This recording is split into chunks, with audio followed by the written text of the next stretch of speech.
যেমন আমাদের বিধানসভায় একটাই উপযুক্ত আছে, নওশাদ সিদ্দিকী। নাম শুনেছেন না শোনেননি? গত 4-5 দিন আগে এই অকাবলে বিধানসভায় কথা উঠেছিল, অকাবলে উঠেছিল, সব মুখে চুপ করে আছে। যারা কলকাতায় বিশাল জমায়েত করে চিল্লাচ্ছে, সিনিও চুপ করেছিল, কিন্তু নওশাদ সিদ্দিকী সেখানে চোখে চোখ রেখে প্রতিবাদ করেছে, সেখানে আওয়াজ তুলেছে। তাহলে আমি বুঝাতে চাইছি, এভাবে যদি পুরো দেশ জুড়ে আমাদের গোটা 20 যদি এমপি থাকতো, যখনই বলেছিল ওয়াকফ সংশোধনের নামে এই এই এই এই বিল হবে, ওই গোটা 20-র মধ্যে থেকে একজন উঠে চেয়ারটা ছুঁড়ে প্রথম মার, কেন তুই দেশের সংবিধানের বিরুদ্ধে কথা বলছিস। কিন্তু আমাদের তো কেউ নেই বাপ, আমাদের তো কেউ নেই, সব হাতছাড়া করে ফেলেছি। আর একটা বিষয় বলে যায়, আপনারা তো ওয়াকফ নিয়ে তো সব শুনলেন, সবাই বক্তব্য দিল, আর একটা কথা শুনবেন না? মাদ্রাসা ধ্বংসের মুখে জানেন, মাদ্রাসা ধ্বংসের মুখে জানেন, গত বছর দায়িত্ব নিয়েছে রাজ্য সরকার। তার আগে পর্যন্ত মাদ্রাসা পরীক্ষায় একটা সিলেবাসে যে নম্বর হবে মার্কশিটের, তাতে একটা কোরআনের বলে পাঠ থাকতো, অর্থাৎ কোরআনে কত নম্বর পেয়েছে। এবছর থেকে সেটাকে পাওয়া যাচ্ছে, মার্কশিট ছেড়েছে, তার মধ্যে কোরআন কথাটাকেই তুলে দিয়েছে। যে বলেছিল কোরআন শেষ হয়ে যাবে, আজকে কোরআনটাকেই তুলে দিয়েছে। কথা শুনছেন না শোনেননি? আপনাদেরকে এই কথা শুনে কষ্ট হচ্ছে নাকি? অনেকে ভাবছে এই সময়ে মোদিকে বিরুদ্ধে লড়তে গেলে দিদিকে তো দরকার। আরে শুনুন শুনুন, ডাকাত ধরতে গেলে চোর সাথে লিয়া দরকার নেই, ডাকাত চোর দুটো একই ক্যাটাগরির রাস্তার লোক। এই ভুল বলছি নাকি? অতএব যদি তুমি মনে করো ইমানদার, তাহলে আমার কথা অ্যাকসেপ্ট হবে, আর যদি মনে হয় না, আমার কথা অ্যাকসেপ্ট নাও হতে পারে। আমি আবার বলে দিচ্ছি, পৃথিবীর কোনো তাকত, পাওয়ার, শক্তির ওপরে মুখাপেক্ষী আব্বাস সিদ্দিকী নয়। আব্বাস সিদ্দিকী মহান সৃষ্টিকর্তার উপরে নির্ভর করে চলে। তাই হক কথা বলছি, আমার মাদ্রাসার সিলেবাসে মার্কশিটে কোরআনের যে জায়গা ছিল, সেই পাঠটাকেই তুলে দেওয়া হয়েছে এই রাজ্যে। তোমরা জানো 10,000 শিক্ষা প্রতিষ্ঠানের নামে আজকে 300 কম বেশি 350-র উপরে 400-র উপরে শিক্ষা প্রতিষ্ঠান কোনো ধ্বংসের মুখে, সেটাই তো তোমরা খবর রাখো না। তাহলে মাদ্রাসা শিক্ষা বাঁচাবার জন্যে এ দায়িত্ব আমাদেরকে নিতে হবে না? হবে না? নিতে হবে না? হবে না? তারপরও এই মঞ্চ থেকে বলছি, গত 24-এ 39টা এমপি রাজ্য সরকারকে বাংলার মানুষ দিয়েছে না দেয়নি? আওয়াজ দিয়ে বলুন, দিয়েছে না দেয়নি? তারপরও বলছি, 39টা এমপিকে বাংলা সরকারকে রাজ্যের মানুষ দিয়েছে। 39টা এমপি এই ওয়াকফ বিলের বিরুদ্ধে যেদিন মিটিং হবে, সেদিন ওর ভেতর থেকে অকবাল নিয়ে পালালে হবে না, ফুল বুক চিতিয়ে লড়াইয়ের নমুনা আমরা দেখতে চাইছি। ঠিক না বেটি? একটা সুযোগ আবার দিচ্ছি, ওই দিন যদি লড়াই ঠিকভাবে হয়, তাহলে জানবো একটু হয়তো শুভ বুদ্ধি হচ্ছে, তাহলে নতুন করে পরে ভাবা যেতে পারে, তাও ক্লিয়ার নয়। ঠিক না বেটি গো? কিন্তু আমরা দেখতে চাই, আওয়াজ দিয়ে বলুন, দেখার দরকার আছে না নয়? দেখার দরকার আছেন না নয়? আমি বলেছিলাম, আজকে আমার কথা মনে পড়ছে না, পড়েনি, আমি বলেছিলাম যে চেয়ারের একটা পায়া দরকার, বলেছিলাম না?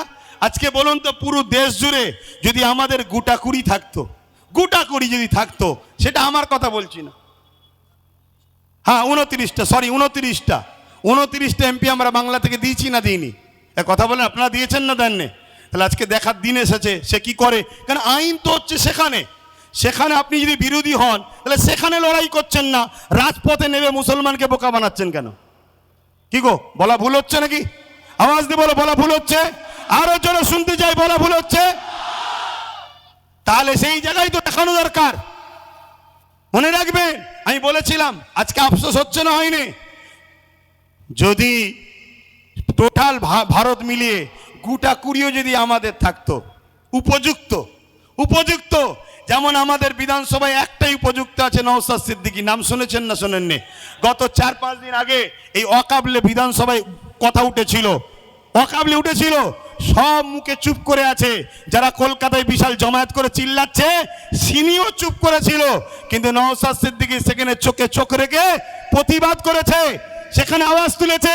তাহলে আমি বুঝাতে চাইছি, এভাবে যদি পুরো দেশ জুড়ে আমাদের গোটা 20 যদি এমপি থাকতো, যখনই বলেছিল ওয়াকফ সংশোধনের নামে এই এই এই এই বিল হবে, ওই গোটা 20-র মধ্যে থেকে একজন উঠে চেয়ারটা ছুঁড়ে প্রথম মার, কেন তুই দেশের সংবিধানের বিরুদ্ধে কথা বলছিস। কিন্তু আমাদের তো কেউ নেই বাপ, আমাদের তো কেউ নেই, সব হাতছাড়া করে ফেলেছি। আজ শপথ নেন, আমাদের ভুল যদি ভাঙে ওয়াকফ বিল এত সহজে করতে দেওয়া যাবে না। তাতে লক্ষ যুবকের বুকে তাজা দিতে রক্ত দিতে হলেও আমরা দিতে রাজি আছি, রাজি না রাজি নয়। কিন্তু এরপরেও আগামী দিন শুধু রাস্তায় দাঁড়িয়ে দাঁড়িয়ে আমরা লড়াই করব কেন? রাস্তায় দাঁড়িয়ে দাঁড়িয়ে কতবার চিল্লাবো? তাই আগামী দিন সেন্টার হোক, রাজ্য হোক, সব জায়গাতেই আমাদের পক্ষে উপযুক্ত পায়া দাঁড় করিয়ে রাখা দরকার আছে না নয়? আছে না নয়? অঙ্গীকার করছেন তো নাকি? অঙ্গীকার তো নাকি? আল্লাহকে সাক্ষী রেখে হাত তুলে বলেন, মুনাফিকি নয়, আল্লাহকে সাক্ষী রেখে বলেন। আজকে বড় দুঃখ, আজকে বড় আফসোস, একটা কেউ আমাদের বলার নেই। ওয়াকফ নিয়ে বলবে কে? আমাদের কেউ নেই। মাদ্রাসা সংরক্ষণ, মাদ্রাসা বাঁচাবার জন্য বলবে কে? আমাদের কেউ নেই। ওবিসি, ওবিসি বোঝেন? ওবিসি বোঝেন? আকসার লোক তো ওয়াকফ জিনিস কি সেটাই বোঝে না। ওবিসি বোঝেন? ওবিসি হলো একটা সংরক্ষণ যার মাধ্যম দিয়ে দু একটা হলেও মুসলমান চাকরি পাচ্ছিল। সেই ওবিসিটাকে বড় প্ল্যান মাফিক গোঁজামিল করে সংরক্ষণ দেওয়ার জন্য সেটা আজকে কেস হয়ে বন্ধ হয়ে যাওয়ার জন্য এবছরেই 400-র উপরে মুসলিম ডাক্তার তারা বসতে আর পারল না পরীক্ষায়, তাদের লাইফটা বরবাদ হয়ে গেল এই ওবিসির কারণে। এগুলোকে আপনাদের জানতে হবে। তাই আমি শেষ করছি বক্তব্য, এখানে একটা শেষ কথা বলে যাই। নিশ্চয়ই আপনারা শুনেছেন সুলতান হিন্দ গরিব নওয়াজ খাজা মঈনুদ্দিন আজমিরি জিনার দরগাতে দরবারে আমরা লক্ষ লক্ষ মুসলিম হিন্দু সবাই যাই। আর গত 14 বছর ধরে আমার দেশের প্রধানমন্ত্রী তিনিও চাদর পাঠাচ্ছে। আরে কত বড় আপনি নিমক হারাম! আপনি নিজে চাদর পাঠিয়ে সেই বাজারটাকে আজকে ভাঙার চক্রান্ত করছে। আমি যুব সমাজকে জানতে চাই, শুনে রেখে দাও, গরিবে নওয়াজ তিনি যিনি তিনার ইশারায় ঘোড়া বসেছিল, সেই ঘোড়াকে তোলার এমন করে সেই সময় ক্ষমতাশালীদের ক্ষমতা হয়নি। আজকে গরিবে নওয়াজের মাজারকে যারা তুলতে বলছে, প্রয়োজন হলে আমরাও এখান থেকে হুজুরের রওজাতে যেতে রাজি আছি না নয়? সত্যি করে বলুন, রাজি আছি না নয়? উঠে দাঁড়ান, কারা যেতে পারবেন? উঠে দাঁড়ান, উঠে দাঁড়ান, কারা যেতে পারবেন? দিল থেকে বলছেন যেতে পারবেন? যেতে পারবেন? এ লড়াই কিন্তু শেষ থেকে ছাড়তে হবে। কেন বারবার হয়েছে, কাউকে খেতে দিলে সে শুতে চাইছে। অতএব এই জায়গা শেষ আমাদেরকে করে ছাড়তে হবে। তাই আপনারা এই জায়গা থেকে পিছপা হওয়ার ব্যাপার নেই। আগামী দিন বিভিন্ন জায়গায় করে করে কলিকাতার রাজপথও আমরা নামবো। কলিকাতায় করার পর পুরো দেশ জুড়ে বিভিন্ন জায়গায় আন্দোলন চলছে। সবাই আমরা একসাথে হয়ে অন্য রাজ্যের মানুষদের এক হয়ে আমরা যাব দিল্লিতে। রাজি আছেন না নয়? দিল্লিতে শুধু চিল্লাতে যাব না, দিল্লিতে শুধু চিল্লাতে যাব না, যারা সংবিধান ও দেশকে মিটাচ্ছে তাদেরকে নাবাতে আমরা যাব। রাজি আছে? এই মতা যেন মনে থাকে, ধোঁকাবাজি করলে হবে না। জন্মেছি যখন মরবো একদিন, ইনসাফের জন্য লড়বো, মানবতার জন্য লড়বো, দেশের জন্য লড়বো, সংবিধানের জন্য লড়বো, নিজের মাতৃভূমির বসবাসকারী গরিব হিন্দু দলিত আদিবাসী সাঁওতাল বাগদি সবার জন্য আমরা লড়বো। এতে আপনারা প্রস্তুত আছেন না নয়? আছেন না নয়? আমি সংক্ষেপ করছি, কষ্ট দিলাম আপনাদেরকে, কষ্ট দিলেন। আমি যখন কথা বলি এখান থেকে নয়, এখান থেকে কথা বলি। তা আমার কথা বাপ ওই তেল মাখালু হয় না। তাই হয় চুপ করে যেতে বলেন, চুপ করে যাব, আর নাই কথা বলবো। হ্যাঁ, একটা মিস্টেক হয়েছে, যেটা 6 তারিখে বললাম, ডক্টর বাবা সাহেব আম্বেদকরের ওটা জন্মদিবস নয়, সরি, উনি ওই দিনে মৃত্যুবরণ করেছিল। সেটা পুরো দেশ জুড়ে স্মরণ করা হতো, কিন্তু এই ডিসেম্বর 6 তারিখে এটা রানিংয়ের মাথায় হয়ে গেছে, যাকে জন্য আমি দুঃখিত। ওটা মৃত্যু দিবস ছিল। তো যাক, আমি সংক্ষেপ করছি। আমরা এসেছি যখন, ছোট্ট করে একটু সৃষ্টিকর্তার কাছে হাত তুলব, আল্লাহুম্মা আমিন। আয় আল্লাহ, আজকে আমাদের এই ডাক, আমাদের এই লড়াই, আমাদের এই আলোচনা, আমার মাতৃভূমিকে বাঁচাবার জন্য আমাদের এই লড়াই, পাশাপাশি সংবিধান যে আমাদের ধর্মীয় অধিকার দিয়েছে, সে অধিকারকে যারা খর্ব করছে তাদের বিরুদ্ধে সংগ্রাম করার এই আমাদের লড়াই। আল্লাহ, এই ডাককে আপনি কবুল করুন, এই ঐক্যকে আপনি কবুল করুন। যারা আমাদের মধ্যে মুনাফিকি করছে তাদের হাত থেকে এই সমাজকে আপনি হেফাজত করুন। আমাদেরকে সংগঠিত হবার তৌফিক দিন। আলেম ওলামা, পীর মাশায়েখ এবং পাশাপাশি হিন্দু সমাজ, দলিত সমাজ, আদিবাসী সমাজ, তারাও তো মানুষ, সবার সৃষ্টি মালিক তো আপনি। সবার মধ্যে মানববন্ধন দিন, সবাইকে খুশিতে হাসিতে রাখুন, সবাইকে ফলে ফুলে ভরিয়ে রাখুন, সবাইকে মহান মাতৃভূমিতে হাসি খুশিতে রাখুন। আজকে যারা বাড়তে চাইছে আমাদের মধ্যে, দেশকে দুর্বল করতে চাই যারা আমাদের মধ্যে, সে সেন্টার হোক রাজ্য হোক, উভয়ের হাত থেকে দেশ ও রাজ্যকে আপনি হেফাজত করুন।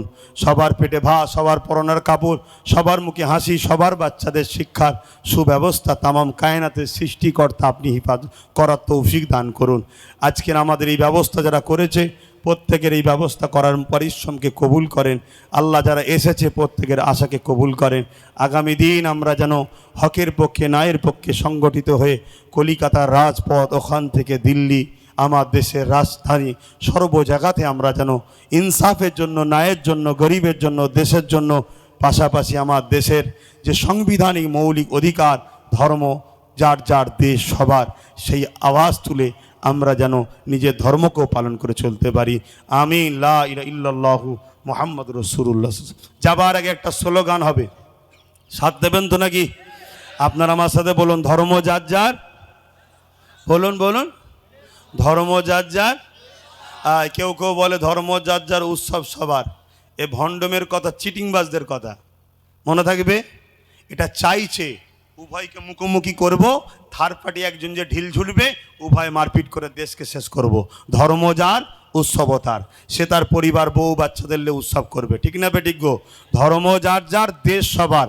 বলুন ধর্ম যার যার। আরো জোরে বলুন, ধর্ম যার যার, ধর্ম যার যার।